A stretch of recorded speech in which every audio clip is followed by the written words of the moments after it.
Hi, Pastor Steve in beautiful Visalia, California. This is Happy Thoughts, and today we're going to be looking at what I originally entitled a checklist for mature Christians. It is an episode about finding meaning in our lives or understanding the meaning that our lives actually have. So because of my age, I'm in my early 60s, 61 years old, and because of what I do, pastor, I am around lots of folks in various stages of life. And it's been my observation over a very long time now that people beginning in their 60s and then accelerating and increasing in their 70s and 80s and 90s, there is a type of existential crisis that happens as people try to figure out at the end or in the end chapters of their life what it all meant. What was the purpose of their life? Did they fulfill their purpose? Those ilk of questions. The movie Saving Private Ryan was immensely popular with older Americans because it suggested in the ending of the movie that having family and contributing to the welfare of society was supposed to be the answer to Private Ryan's understanding that because his life had been granted to him as a gift from another, he had to do something worthwhile in it. And so that movie ends with him asking the question, did I do enough with the life that was granted to me by the death of my friend? And that movie resonated, I think, because it's a question that people just naturally ask. So I want to approach it in a couple of different ways. The first is free advice worth every penny that you paid for it.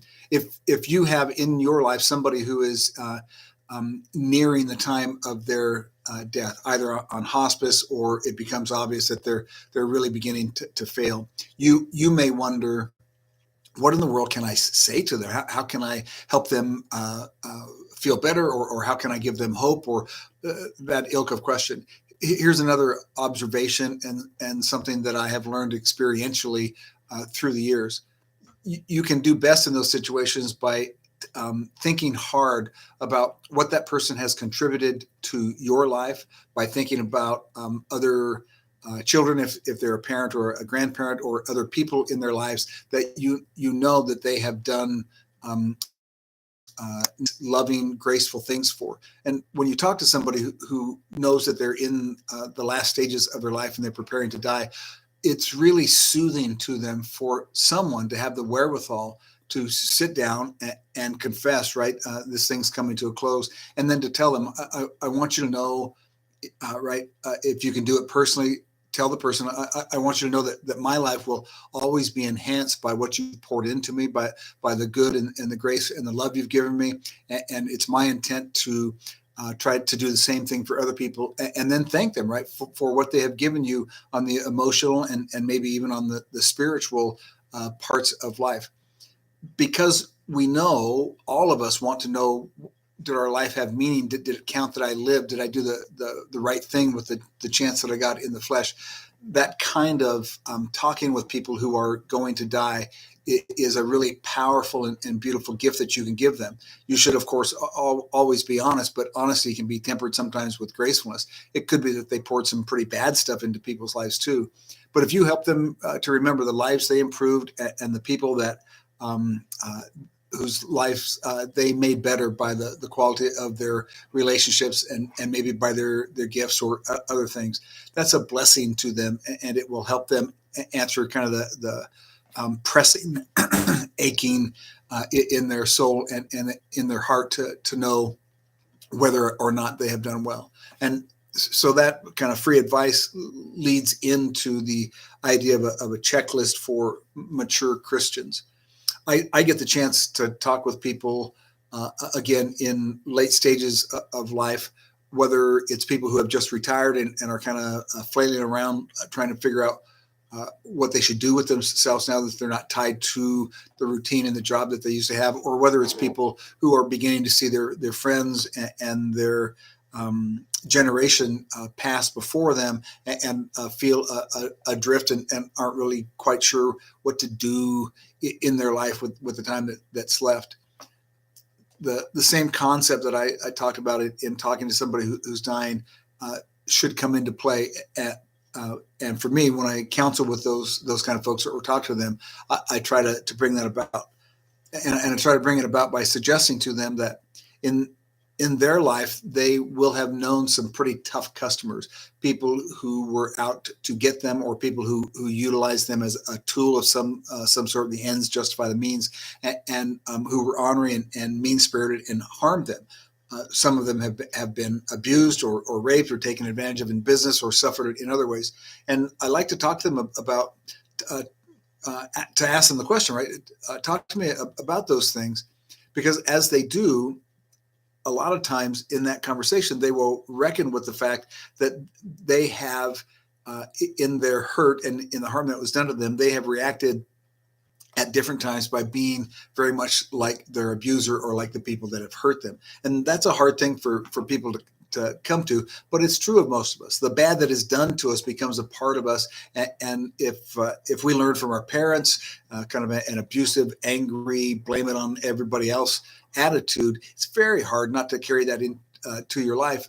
Most people do carry it into their adult life, and then hopefully they learn to follow the dictates of our faith and develop a new conscience so they can break out of that pattern. But the simple lesson is harm radiates out from one life to another life, from that life to another. And so it's like the concentric circles in the pond analogy.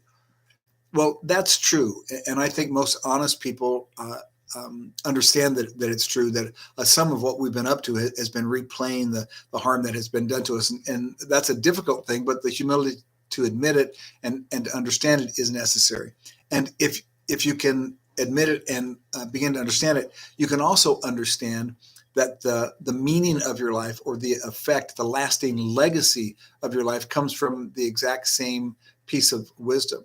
Look, in our lives, no matter what other people might think of us, everyone that we're graceful to, remembering that grace means unmerited giving, right? To be kind and to give and to try to assist people, whether they deserve it or whether they don't, right?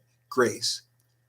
Every bit of grace that we have given to someone, it could be that we see somebody who's like we were when we were younger. They have a rough edge, or they have kind of a tough spirit about them, and we're the one person in their life who can look past those things because we saw them in our own lives, and we can see the human being and try to draw them out. It could be that we simply make up our mind that Christ tells us to serve our enemies and our friends, and so we spend our lives trying very hard to see the good in human beings and in situations. It could be that we just have people that we dote on who we're especially fond of for whatever reason, and we pour a lot of our wisdom and our love and our building up into their lives. Just as we all have really difficult things to wrestle with about who we've been and how we've been, most of us, really, I hope all of us, have people that we can look at it and say, in that relationship or in that situation, I did the right thing. I was supportive. I was loving. I was kind, and I do think I made their life better. Well, if you can come to that point where you're aware and remember the people that you have loved along the way, who you've let know that you loved, who you have helped in their own journey, you can be assured in the same way that you're humbled by the knowledge that your bad has passed on through you to other generations. The good that you have received and the good that you do, it will also pass on into generations. So when we are older and we're beginning the end of the story in our flesh, I think it's really important to reckon with things of import. It doesn't matter how big your business is amongst clergy. It doesn't matter how big your church was, or if you wrote books, or if you were some kind of star. All of that will fade like dust within 10 years of your death. No one cares after that what awards you got or how great you might have thought you were, whatever it might be. But there are a lot of people in all of our lives who 10 years after our passing will remember us and will be reflecting the type of relationship that we had with them. So when it begins to be time to wrestle with those things, as Christians, as followers of Jesus, the singular question that we need to ask ourselves, which I think will refresh most of us and give us some assurance, is the truth that if we have loved other people, if we have sacrificed for other people, if we've done the best we can for other people in whatever amount and whatever situations, we can rest assured that that goodness and that grace and that love of Christ that flowed through us and into their lives will also flow into other lives. Every time we're kind to somebody, every time we make peace with somebody who might be considered a kind of a natural enemy, every time we go the second mile, offer our coat, and turn the other cheek, we are passing on what we have received from Christ, and we can be reassured that the person who has received that from us will pass it on also. So a checklist for mature Christians. You don't need to worry about your legacy, and you don't need to delude yourself that anybody is going to care about your accomplishments in a worldly way for very long after you die. There are always going to be the next generation of people who are proving their worth by being better than everybody else. Narcissism is not new, and there'll be plenty of narcissists to replace the narcissists that live now. What you should be worried about is, has the quality of your living been poured into the people around you, your family, your business associates, your friends, and even your enemies, in such a way that the quality of their actual spiritual lives and their emotional well-being has been enhanced? And if that's true, and again, I hope it's true for everybody, even the most far gone person, dwell on that and reckon with the goodness of God that he has created us so what flows into us is passed on. In the negative, well, the promise of Christ is there to help us kind of slowly get that out of our systems and try to turn to a more Christ-like way. And in the positive, the love and the affirmation and the support that we receive from people all along our lives, that becomes a part of us that we pass on too. As you start your checklist, if you're listening to this and you're of that age, or when you think about such things at whatever stage in your life, I would thoroughly recommend to you that you make your own passing from flesh into spirit much easier. And you do that by acquitting yourself well in this life. If there are people out there who you need to apologize to or you need to confess to, you should do that. And you should do it sincerely, because it's a beautiful and powerful thing. If there are people out there who you have felt maybe deserve the circumstances they're in, and so you have withheld support or affirmation, you should affirm what you can about their lives, and you should support them in their attempt to figure out this life human also. You should really pour the resources of the grace of Jesus Christ and the love of God the Father into as many lives as you can as you go along.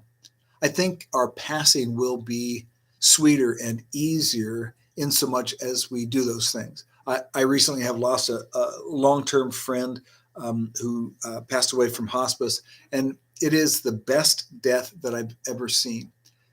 This person made absolute peace with their life, and it had been an up and down life. But in the last 10, 15 years of their life, they became a Christian. They really dedicated themselves to the cause of Christ, and they dedicated themselves to the cause of Christ by pouring themselves into people that society might not otherwise see or honor or care about. And they were just an amazing story to watch unfold their life as they went through that change and sweetened and became more graceful. Was beautiful to watch. And it was really powerful for me to be with them on the day that they actually passed and in the days preceding, and to see how much peace God had put into their lives, not only through his promise of eternal life and forgiveness, but through their knowledge that at least in the last chapter of their life, they had found themselves. And in finding themselves and in finding their faith, they really had bettered a lot of lives. It was a beautiful and powerful thing to see, and it inspired me to talk about these things on Happy Thoughts today. I hope wherever you are, that your life is going well, that you feel at peace and in love, that you wake up in the morning and you make up your mind that you're going to live the way that Christ taught, and that you understand that your life is yours to give away, and the best way to give it away is to give it away gracefully and lovingly. So can't help it. I bring into sermons all the time because I'm a preacher, been practicing for a long time. Next week, I'm hoping to do an interview with Pastora Corazon or with Pastor Don, depending on how things fall out. So I hope this brief message was good for you and will help you improve your day. God loves you. Me too. Do good things. Don't do bad things. See you next week.